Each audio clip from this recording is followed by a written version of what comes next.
Vice President Harris began the debate by punting the first question on the economy. Do you believe Americans are better off than they were 4 years ago? So I was raised as a middle-class kid, and I am actually the only person on this stage who has a plan that is about lifting up the middle class and working people of America.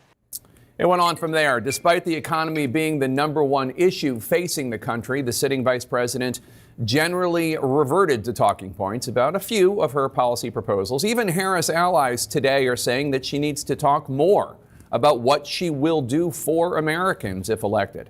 Senator Bernie Sanders will be here in a second to talk about more about the need for her to fill in some of those blanks. On the border, another vulnerable issue for Harris, she also dodged. Would you have done anything differently from President Biden on this? So I'm the only person on this stage who has prosecuted transnational criminal organizations for the trafficking of guns, drugs, and human beings.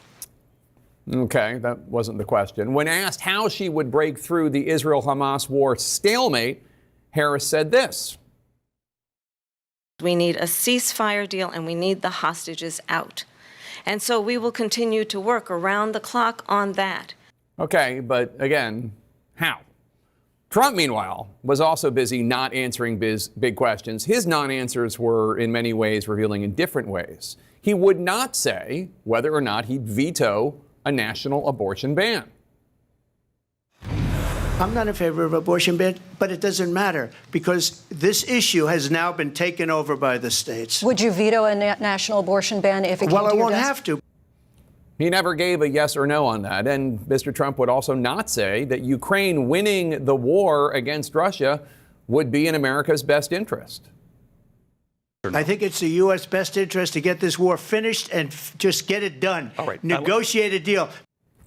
As he runs for a second term, he did not stand by his recent seeming admission that he lost the 2020 election by a whisker.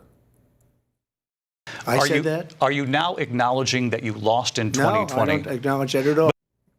Mr. Trump did not take the opportunity to express any remorse for any of his own actions or inactions during the January 6th attack, which of course resulted in injuries and the deaths of multiple individuals, including police officers, after the attack defending the Capitol. Is there anything you regret about what you did on that day? Yes, sir. I had nothing to do with that other than they asked me to make a speech. The notion that Mr. Trump had nothing to do with the disaster of January 6th is so obviously false, it is rather stunning.